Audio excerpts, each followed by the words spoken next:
Baik, ketemu lagi dengan saya. Kali ini kita akan bahas bersama mengenai fenomena listrik statis. Nah, apa itu listrik statis? Ada dua kata, listrik dan statis. Statis berarti dia tidak mengalir. Nah, kita akan mempelajari bagaimana suatu listrik itu tidak mengalir. Banyak sekali fenomenanya dalam kehidupan sehari-hari. Salah satunya misalkan ini. Saya ada penggaris plastik yang telah saya gosok-gosokkan ke rambut, kemudian saya dekatkan dengan kertas-kertas kecil yang sudah saya sobek. Nah, ketika saya dekatkan ternyata terjadi ini. Sobekan kertas kecil itu dia semacam kayak naik turun ya terhadap penggaris plastik. Ada yang tahu kenapa sebabnya itu? Ya, yang jelas karena itu fenomena listrik statis. Nah, kita akan bahas bagaimana hal itu terjadi. Apa yang menyebabkan penggaris plastik yang telah digosok-gosokkan pada rambut dapat menarik potongan kertas-kertas kecil? Gimana kalau gosokinnya nggak di rambut, misalkan di kain atau di lantai, apakah tetap bisa? Bagaimana menurut kalian? Terus misalkan kalau tidak digosok di rambut, nah ya hanya kita dekatkan saja penggaris plastik dengan potongan kertas kecil, apakah tetap bisa naik turun seperti itu? Kira-kira apa yang menyebabkan itu terjadi? Ada yang tahu? Nah, kita akan bahas mengenai itu dulu. Seperti apa? Kita lanjut. Nah, hal itu merupakan salah satu fenomena listrik statis. Lebih tepatnya karena apa? Karena adanya muatan listrik. Nah, kita ingat materi sebelumnya tentang atom ion molekul, bahwa suatu atom itu memiliki sub-sub atom tertentu. Ada proton, neutron, dan elektron. Bagaimana itu terjadi? Kita lihat. Ya, intinya, setiap atom itu mempunyai bagian yang bermuatan positif, atau kita sebut proton, yang ada di inti bersama neutron. Terus dikelilingi oleh elektron-elektron atau atom subbagian yang bermuatan negatif. Setiap atom, ya, entah apapun atom itu. Terus yang kedua, atom itu dikatakan netral ketika apa? Jumlah proton dalam inti itu sama dengan jumlah elektron yang mengelilinginya. Itu dikatakan atom netral, ya. Nah, bila mana elektron ternyata bisa berpindah dari satu atom ke atom lainnya. Karena apa? Karena sifat kelistrikannya. Jadi masing-masing atom itu memiliki sifat kelistrikannya sendiri-sendiri, berbeda-beda. Antara besi dengan klor, aluminium dengan klor memiliki sifat listrik yang berbeda-beda. Kita ingat juga, yang bisa berpindah itu elektron. Maka di sini atom netral itu dapat melepas elektron sehingga dia bermuatan positif. Kenapa bermuatan positif? Karena jumlah proton sama elektronnya berbeda, ya, atau elektronnya berkurang, makanya dia positif. Bisa juga atom netral yang menerima elektron dari atom lain sehingga dia bermuatan negatif karena lebih banyak elektronnya. Seperti itu. Ya, mengingat kembali saja. Nah, muatan listrik itu salah satu sifat kelistrikannya yang menyebabkan perpindahan elektron adalah sifat afinitas elektronnya. Apa itu afinitas elektron? Yaitu kemampuan atom atau suatu materi untuk menarik elektron. Gampangannya gini, ini dia, semakin tinggi afinitas elektron sebuah atom, maka semakin mudah atom tersebut menarik elektron. Begitupun sebaliknya. Semakin rendah afinitas elektron, maka sebuah atom itu semakin sukar untuk menarik, ya, elektron. Begitu. Oleh karena itu, dibuat yang namanya deret tribulistrik. Itu merupakan urutan zat-zat berdasarkan afinitas elektronnya. Nanti akan tampak di situ yang sukar memberi, ya.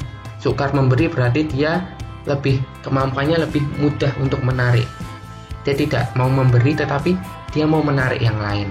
Ada yang juga yang mudah memberi, berarti dia tidak punya kemampuan untuk menarik tetapi dia memberikan ke yang lain. Nanti kita akan bahas. Nah, ini deret tribulistrik. Tribu itu berarti apa? Ada yang tahu? Tribu itu merupakan gesekan. Berarti gesekan yang terjadi antara dua benda yang memiliki sifat afinitas yang berbeda, sehingga menyebabkan perpindahan elektron dari suatu benda ke benda yang lain. Jadi semua benda itu kebanyakan, ya memang ya, suatu benda semuanya tuh dikatakan netral karena terjadi gesekan tadi atau gosokan, misalkan penggaris yang digosokkan ke rambut, maka terjadi perpindahan elektron. Nah, kalau nggak digosokkan sudah kejawab sekarang. Nggak mungkin dia bisa menarik potongan kertas kecil. Jadi semua benda itu netral.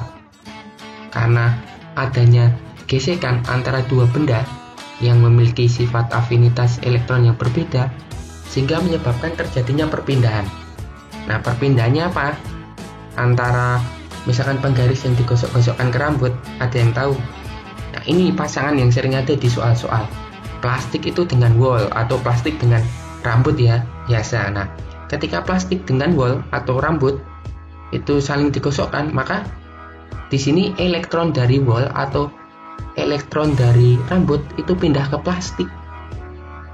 Gitu, sehingga plastik menjadi kelebihan elektron atau bermuatan negatif.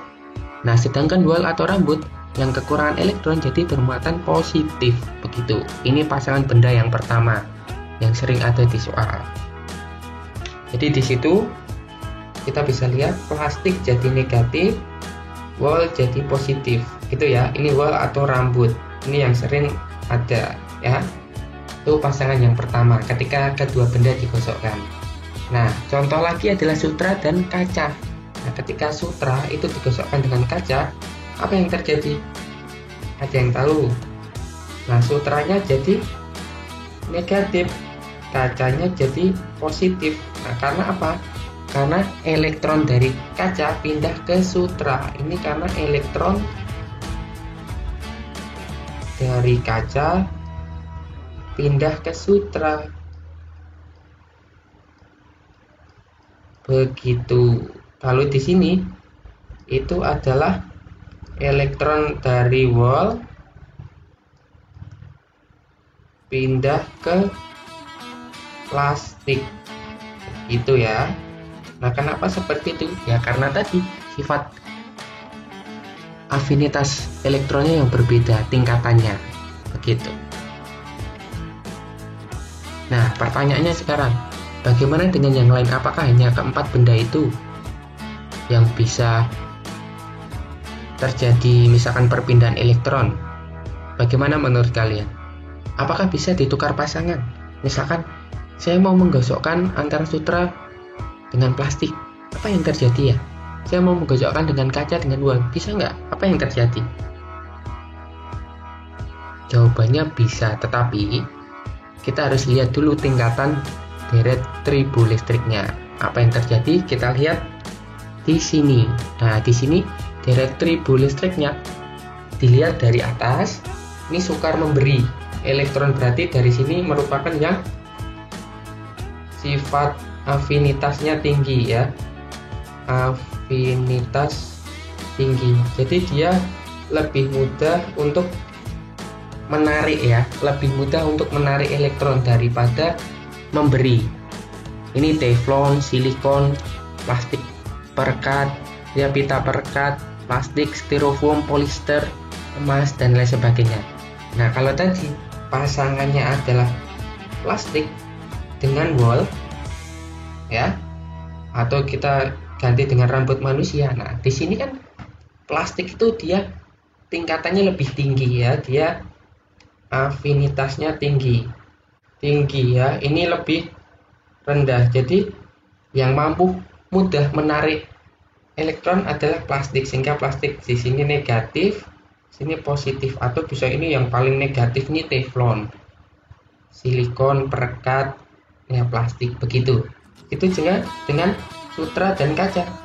Nah, sutra ini bisa jadi negatif, terus kaca juga bisa jadi positif. Karena apa? Karena ini afinitasnya lebih tinggi. Lebih tinggi ya, lebih tinggi dari siapa? Ya dari kaca. Jadi yang paling atas, ini mulai dari teflon itu sukar memberi tetapi mudah untuk menarik. Kalau yang dari sini bawah berarti dia mudah memberi tetapi sukar untuk menarik gitu ya, mudah memberi atau sukar menarik, itu saja biar lebih mudah ya. Yang tinggi ini yang paling rendah, begitu. Semoga jelas. Nah, kalau misalkan plastik sama kaca, gimana yang terjadi? Yang jelas sama, plastik menjadi negatif, kaca jadi positif, begitu ya. Sutra dengan rambut juga bisa sebetulnya. Ada banyak materi-materi lain yang bisa, tetapi yang sering dijadikan contoh itu adalah plastik dengan rambut manusia atau wol, kemudian sutra dengan kaca. Sebetulnya banyak yang lain, begitu ya. Semoga sampai sini jelas. Terima kasih, sampai jumpa di video selanjutnya.